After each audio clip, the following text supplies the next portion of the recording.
Hello patient, तो कैसे हैं आप लोग। उम्मीद करता हूँ सभी पेशेंट अच्छे होंगे। तो पेशेंट इस वीडियो में जो अपन बात करने वाले हैं यहाँ पे देखो, मासिक आकलन 2022-23 माह नवंबर 2022 कक्षा 8 विषय सामाजिक विज्ञान। ठीक है, तो सोशल साइंस का कंप्लीट पेपर देखेंगे विद सॉल्यूशन के साथ में। A to Z प्रश्न अपन सॉल्यूशन करने वाले हैं। यहाँ पे आप देख सकते हो आपका कंप्लीट पेपर है प्रश्न क्रमांक 1 से लेकर, ठीक है, खंड ब जो होता है आपका प्रोजेक्ट कार्य, जिसमें प्रश्न नंबर 10वां आता है आपका 5 अंक का प्रश्न होता है ये, और ऑल सब्जेक्ट में प्रोजेक्ट कार्य जो आपके सभी सब्जेक्ट में आता है। ठीक है, खंड ब आता है 10वां प्रश्न आता है, सॉरी, तो 10वां प्रश्न जो सभी प्रश्नों का सॉल्यूशन अपन इस वीडियो में कवर करेंगे। ठीक है, और उम्मीद करता हूँ स्टूडेंट आपने पिछले वीडियोस देखे होंगे और उनसे आपको जो है काफ़ी हेल्प मिली होगी।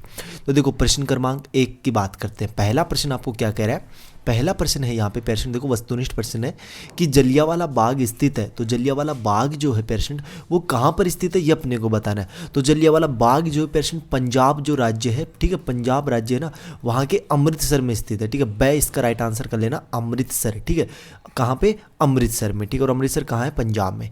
देखो अगला देखना, प्रश्न क्रमांक 2 की बात करते हैं। प्रश्न नंबर 2 क्या कह रहा है, तो प्रश्न क्रमांक 2 आपको ये कह रहा है कि संयुक्त राष्ट्र संघ का मुख्यालय है, संयुक्त राष्ट्र संघ जो है उसका मुख्यालय कौन से देश में। ठीक है, तो यहाँ पे आपको जो इसका राइट आंसर ए कर लेना है, न्यूयॉर्क। ठीक है, ये आपका राइट आंसर यहाँ पे हो जाएगा।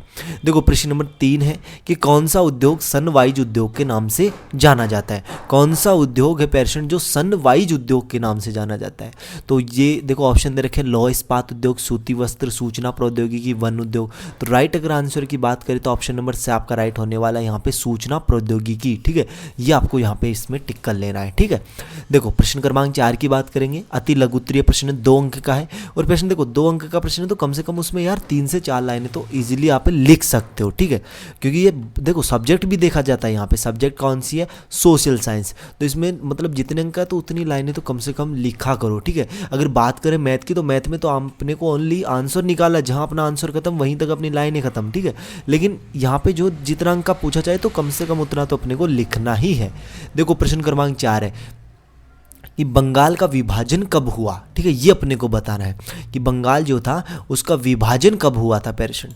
तो देखो इसका आंसर नोट करना है यहाँ पे। इसका आंसर कुछ इस तरीके से यहाँ पे आपको लिखना, हालांकि ये भी लिख सकते हो कि 19 जुलाई 1905 को। ठीक है, लेकिन इतना आप सिंपल, इतना जो है इतना ही जो है आपको लिखना जरूरी यहाँ पे, इससे थोड़ा ज़्यादा आपको लिखना है यहाँ पे। ठीक है, यहाँ पे सफिशिएंट नहीं है आपकी एक, मतलब ये दिनांक लिख दो। ठीक है, देखो लिखना किस तरीके से, इसका आंसर ध्यान से देखिएगा कि बंगाल विभाजन के निर्णय की घोषणा जो है 19 जुलाई 1905 को भारत के तत्कालीन वाइसराय कर्नल के द्वारा, वाइसराय करजन के द्वारा किया गया था। एक मुस्लिम बहुल प्रांत का सृजन करने के उद्देश्य से ही भारत के बंगाल को 2 भागों में बांट दिए जाने का निर्णय लिया गया था। ठीक है, बंगाल का विभाजन 16 अक्टूबर 1905 से प्रभावी हुआ। इतिहास में इसे बंग भंग के नाम से भी जाना जाता है। ठीक है, तो अगर इस तरीके से आप आंसर लिखोगे तो वहाँ पे जो है आपको 2 में से 2 नंबर इजीली मिल जाएंगे। ठीक है, अगर आप एक लाइन में लिख दोगे तो यहाँ पे आपके नंबर जो है वो काटे जा सकते हैं, संभावना यहाँ पे काफ़ी ज़्यादा बढ़ जाती है। ठीक है, तो देखो यहाँ पे लास्ट लाइन में लिखा कि इतिहास में से बंग भंग भी के नाम से भी जाना जाता है, तो ये भी आपको याद रखना है। अगले प्रश्न की बात करते हैं। प्रश्न क्रमांक 5 देखिएगा। तो प्रश्न क्रमांक 5 है आपका कि प्रथम विश्व युद्ध कब हुआ। ठीक है, 2 अंक का आपका प्रश्न है, प्रथम विश्व युद्ध कब हुआ इसके बारे में अपने को बताना है। तो देखिए पेशेंट इसका आंसर किस तरीके से लिखोगे, इसका आंसर कुछ इस तरीके से आपको लिखना है कि 1 अगस्त 1914 को जर्मनी के रूस के खिलाफ युद्ध की घोषणा की। 2 अगस्त 1914 ओटोमन साम्राज्य और जर्मनी ने गठबंधन की एक गुप्त संधि पर हस्ताक्षर किए। 4 अगस्त 1914 जर्मनी ने बेल्जियम पर आक्रमण किया। इसी दिन ब्रिटेन ने जर्मनी के खिलाफ युद्ध की घोषणा की। ठीक है, प्रश्न क्रमांक 5 का आंसर है।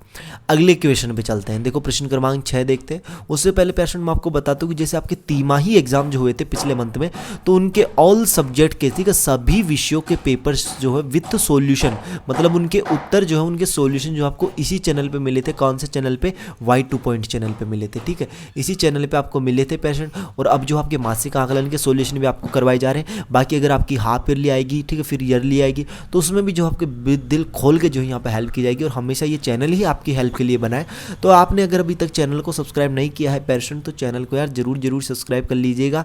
बेल का जो नोटिफिकेशन है साइड में आपको घंटे का नोटिफिकेशन दे रखा होगा, उस पर जो आपको ऑल पे सेट करना है, ताकि जैसे ही कोई वीडियो अपलोड होती है तो उसका नोटिफिकेशन जो है वो आप तक पहुंच सके। ठीक है, तो आप जो पेरेंट चैनल को सब्सक्राइब करिएगा और अपने दोस्तों के साथ जो है इस वीडियो को आपको ज़्यादा से ज़्यादा यहाँ पे शेयर करना है। देखो प्रश्न क्रमांक 6 की बात करते हैं कि भारत का मैनचेस्टर किस शहर को कहा जाता है। ठीक है, भारत का जो मैनचेस्टर है वो किस शहर को कहा जाता है, तो इसका आंसर लिखेगा प्रश्न क्रमांक 6 का।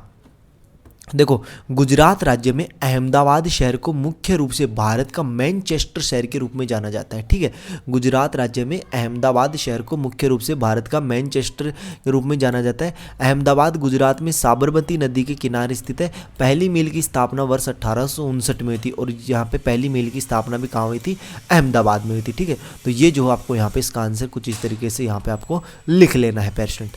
अगले प्रश्न की बात करते हैं। देखो, लघु उत्तरीय प्रश्न है, प्रश्न क्रमांक 7 देखिए कि संयुक्त राष्ट्र संघ के स्थायी सदस्य कौन कौन है, नाम लिखिएगा। ठीक है, संयुक्त राष्ट्र संघ जो है उसके स्थायी सदस्य कौन कौन है, नाम अपने को यहाँ पे बताने हैं। ठीक है, तो देखो यहाँ पे इसका आंसर हो जाएगा पेरेंट कुछ इस तरीके से कि संयुक्त राष्ट्र सुरक्षा परिषद में 5 स्थायी सदस्य हैं। कितने स्थायी सदस्य हैं, टोटल 5 स्थायी सदस्य हैं, जिनमें से कौन कौन है, अमेरिका, चीन, ब्रिटेन, रूस और फ्रांस।